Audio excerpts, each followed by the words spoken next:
afternoon, everyone. This is Nick Guidry. I will be moderating this panel. I represent C3, and I would thank you all for joining us for this great panel. I believe it will be the best panel we've had all day. So I've told you who I am. I want to hand the opportunity to my panelists here to tell you a little bit about themselves. Kim, can you please start us off?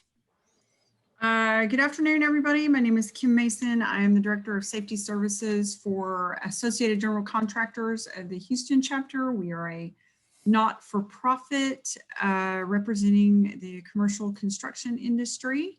And my job is to push forward all things safety related to out to industry and out to our members. All right.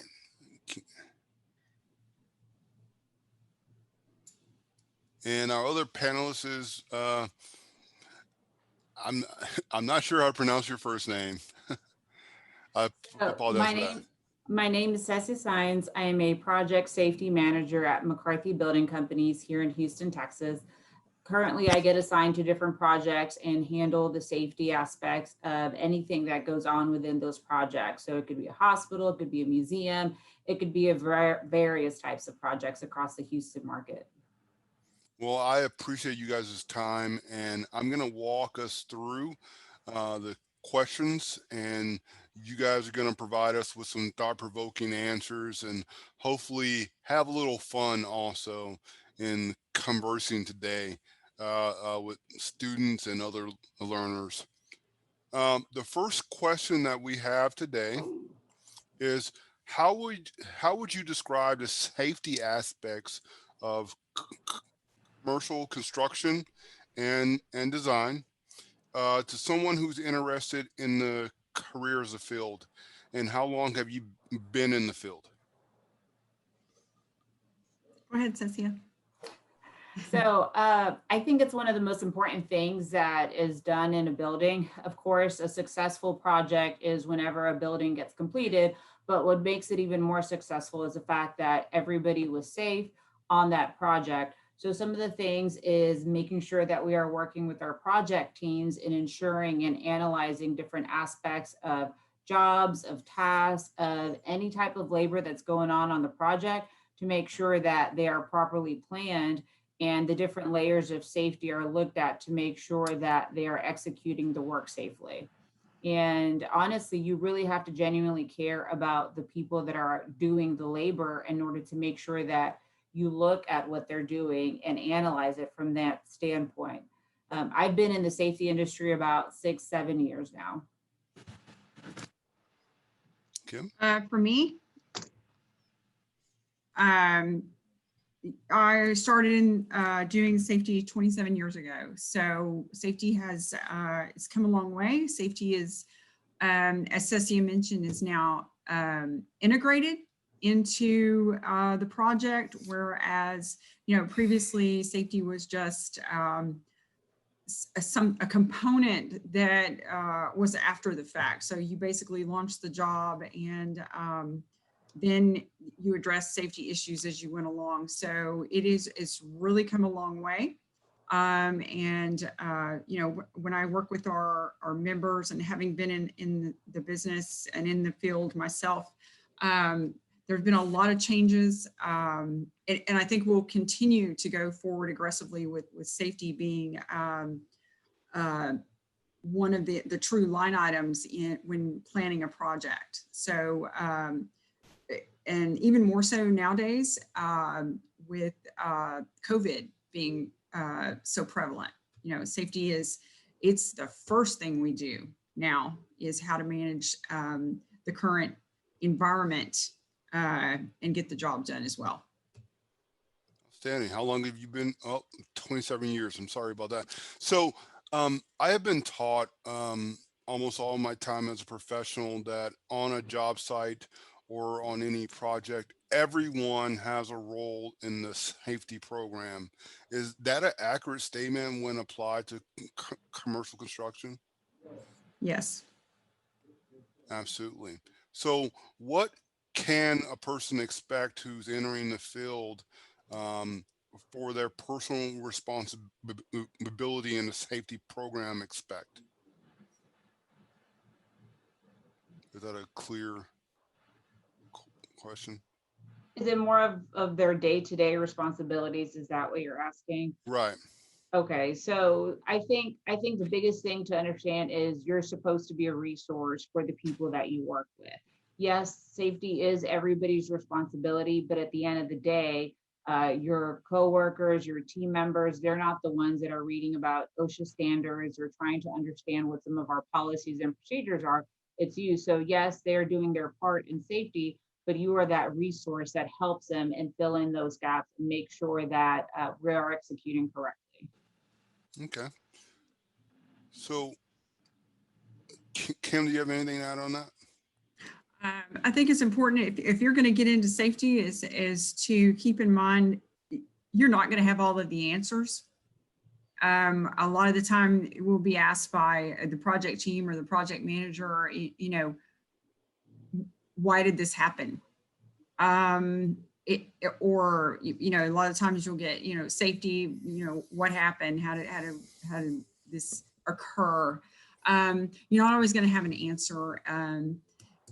And I think it's times like those that you rely on your resources and where you can go get information and assistance. I think we're fortunate enough with all the technology available, we can find answers to whatever our issues are rapidly nowadays. I'll tell you, I go throughout my day with that cell phone, Google OSHA's website, Google CDC, all of it. And if I can't find it, I'll call I'll phone a friend, you know, constantly. And I think safety people need to learn to rely on their other outside available information. Don't freak out. Google somebody. Somebody somewhere has dealt with the same thing you have. You'll be able to find an answer. Okay. So, can you both tell me why you chose the safety field and also why specifically in construction? It picked me. What do you mean by that?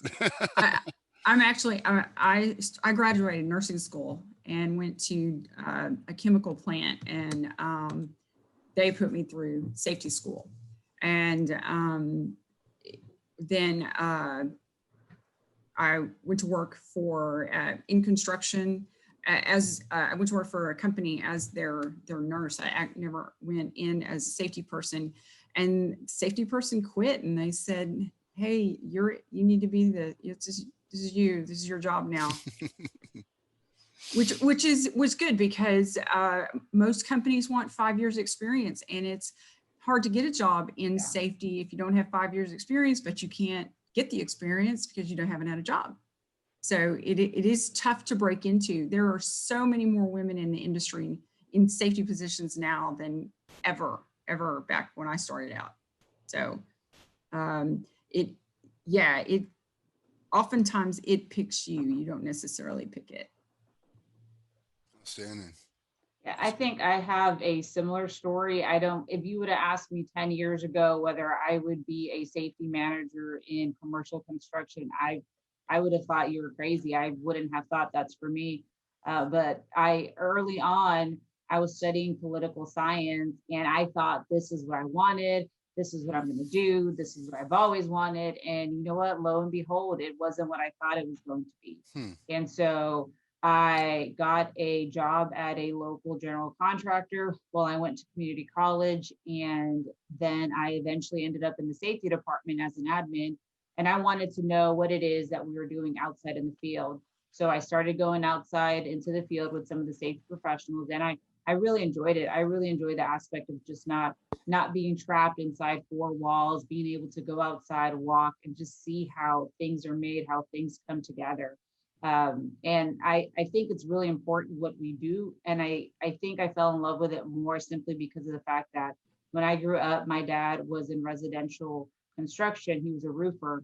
Mm. And so this was 20, 25 years ago. There were a lot of accidents. I mean, there's still plenty of accidents, but back then they didn't really take safety into consideration at all. So there were often times where we might get a phone call that my dad had fallen off the roof. And so to me, I feel like in commercial construction, we care a lot and we are able to make a difference. And I see that we help prevent from people getting those phone calls like I did when I was a small child. That's a great answer.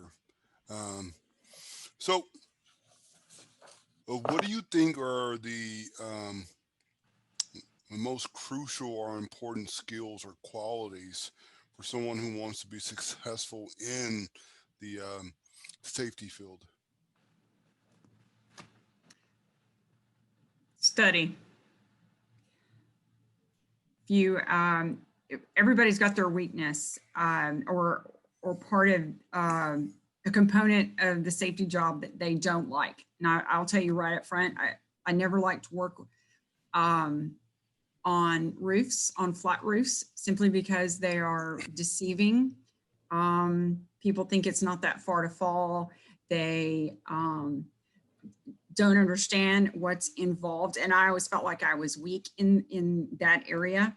And do your homework and keep in mind that your perception of the regulations isn't necessarily OSHA, what OSHA meant or what is meant by the regulation. So take as many classes as you can, jump on every chance to educate yourself.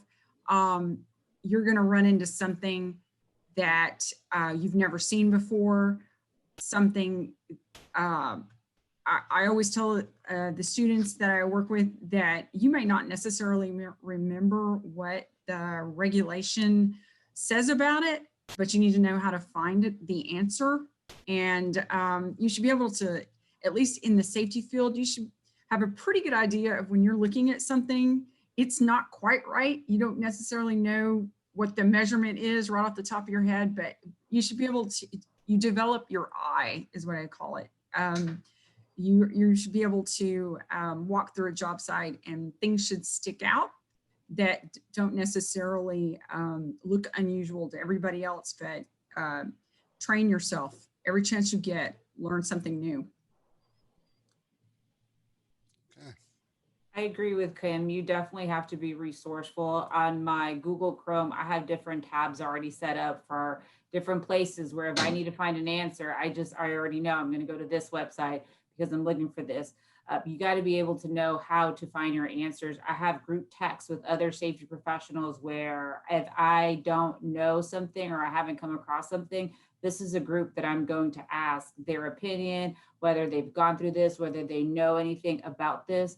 I think also somebody that's a good communicator, because you can know what the answer is and you've been able to find it, but you also want to make sure how you communicate to people that they're understanding that you're coming from a place of concern. It's not just, hey, I'm the safety cop and I'm here to lay down the law, but it's more of the information that I'm giving you and the reason why I'm saying you should do this, it's for your own safety and for your own health. Thank you very much for that answer. Is it common that the safety professionals network across companies in order to improve their processes? All the time, every day. Okay, so it's important to have those skills also, right? To be able to build community and also a strong network of knowledge, right? Mhm. So good. What educational or certification is involved in the field? Go ahead, Cecilia. There's two paths, honestly. There's the educational path, and then there's a path where you gain knowledge through experience. So my personal path has been gaining knowledge through experience. I was given an opportunity and I ran through it. But then once you're in the field, there are many classes you can take. There are classes that the OSHA that you can take through OSHA. such as the 510 or just different numbered classes. But there's also associates, there's certificates, there's bachelor's degree, there's online classes that you can take. Here in the Houston area, San Jacinto College, they offer an associate's degree. So there are multiple ways that you can reach a safety degree or even a safety career, but schooling isn't necessarily the only option for a safety professional. That's it. Thank you. Um, Kim, do you have anything to add on that? The only thing that I would advise that anybody looking to get into safety is be a little diversified on your, if you're choosing to take courses or certification programs, you need to be a hybrid of industrial hygiene, environmental safety, HR, and legal every day. Because you're going to get that crazy question that you think, man, I'm in safety, I don't know what that is. You actually are going to have to know a little bit of all of those fields. When something is, covered by HIPAA, or it's an HR issue, and a lot of the time HR and safety overlap. Do you stay in your lane, or is that something you can advise a worker on, or where to send them to get an answer? If this, especially industrial hygiene is a big one right now. So if you haven't brushed up on your industrial hygiene, there are lots of courses you can take online. That's a big one, and work with your HR group. It's really eye-opening how much safety and HR are intertwined. Thank you very much, Cecia. So what qualities would cause someone who's in this role to fail? I think some qualities would be somebody that doesn't know how to seek help. I think it's very important to understand, like Kim mentioned earlier, it's really, you're not going to have an answer to everything. Yes, you're a resource, but you're not going to have an answer for everything. You can't have all the standards and everything memorized with taking into consideration legal aspects, HR, and you're not. And so you need to be able to admit when you don't know something, but let people know that I don't know it, but I will. All right, everyone's back. Okay, I think before we the technology issue happened, we were talking about the qualities of a person who would fail in this role.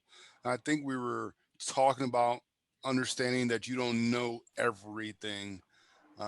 So let's continue from that point. So just making sure that you utilize your resources, seek out help when needed. Somebody who thinks they can have the answer for everything or can do everything by themselves, I don't think will be successful. Also, there's going to be very many challenges in safety. It just depends. If you have a very severe accident on a project, those are very challenging moments for anybody that comes through that. And so making sure that you don't just give up because of things like that, but looking towards support to your other safety professionals as well.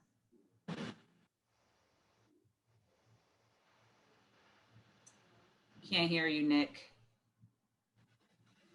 Sorry, guys. Would you have anything to add, Kim, on the idea of what would cause someone in this position to fail? What qualities? Don't be the safety cop. Yeah, okay.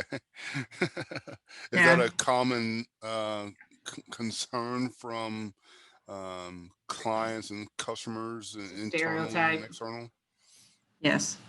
Okay. Yeah, absolutely. Don't be the safe. Don't be that guy, because workers will.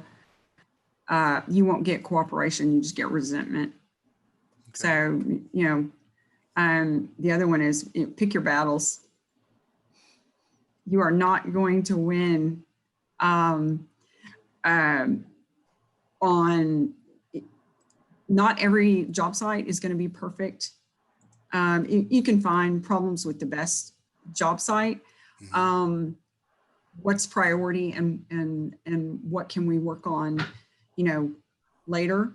Um, you've got to know where your areas of concern are, and what you need to address right away, and what is something that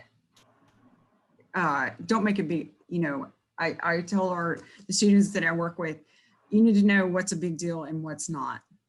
And if you go in guns a-blazing, you're not going to be popular, and you're not going to get cooperation. You gotta choose the hill you want to die on, right? You bet. So, Yeah. okay, that's You can't do always it alone. You got to count on your team members. And then if you treat everything like a major battle, it ain't gonna work. okay. So that all being true, if you can put yourself in the perspective of a student all over again, what advice would you say that is important that you wish you knew then that you know now? Network. Commercial construction is a encapsulated society, and Houston is a very large, small city. Everybody knows everybody. They know when you were a good safety person and when you were not. They ever, you know, safety is a small community within commercial construction, and networking is important. I get a lot of, just in my position, I get a lot of requests for, can you share my resume? Or, hey, do you know anybody who's hiring? So networking is, if I knew back in school, I would have been employed a lot faster. Okay. Yeah. Outstanding, Hesia. I would say that is also very important. Just making sure, and it could just be easily signing up for an email distribution for something so that you know when there's networking opportunities. As a student, as a college student, as an adult, I mean, those things matter. Even if you're somewhere where maybe that's not a possibility, you can definitely do this for yourself. You don't necessarily need somebody telling you like, hey, go to this event. There's plenty of opportunity to find things on the internet where you can network with people and establish those connections. Okay, great. In talking about networking, are there any professional organizations that you guys are a part of that have helped you in that networking or slash education? I would say the AGC, which is how I met Kim. I, I know that I have called Kim for just different things. I feel like she is a wealth of knowledge. And so to me, making sure that you build those relationships. So AGC, there's different safety organizations, the Association of Safety Professionals. There's different, even within colleges or student versions of some of these organizations. Even some Facebook groups. It's different professionals meeting and then sharing information. Kim, do you have anything to add on that? Yeah, Ceci is right on. There are, fortunately in the age of social media and, different platforms are a great opportunity to stay engaged.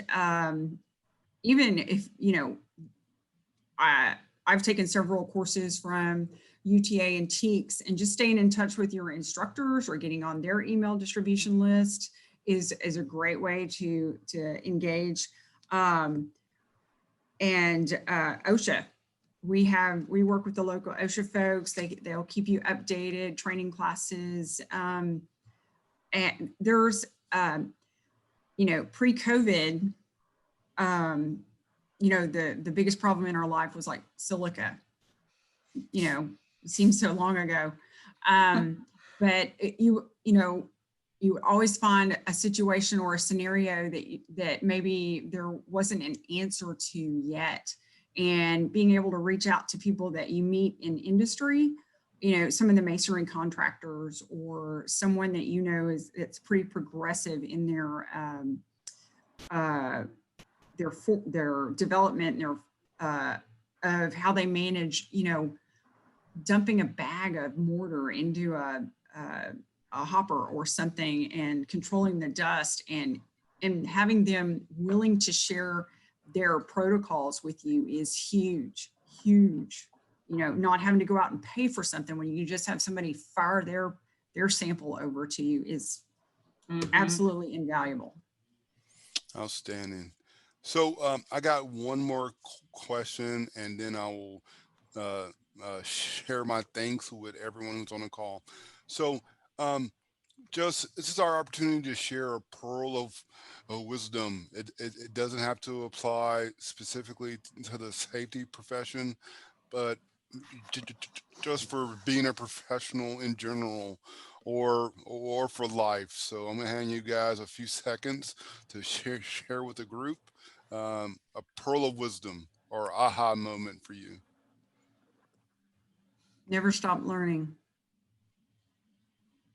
And don't be afraid to ask questions, even if it sounds dumb. Don't be afraid to ask a question. Somebody has an answer. Keep digging till you get it. Those were a lot of pearls. That helped me so much, because I didn't start in the trades. I didn't start swinging a hammer. And so I found out the answer to things by asking questions. Hey, what are you doing? Hey, how does that come together? Hey, what is this called? And I'm not going to know the answer to those questions unless I actually ask them. So don't be afraid. Like Kim said, don't be afraid to ask those questions. Step out of your comfort zone and figure things out.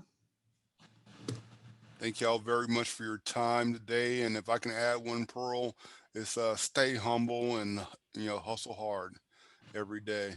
So I want to thank all of our sponsors, all the participants who are on the call, and the panelists who were great today. This was indeed the best panel all day, and I don't say that after every panel. So thank you guys so much. You have a great remainder of your day.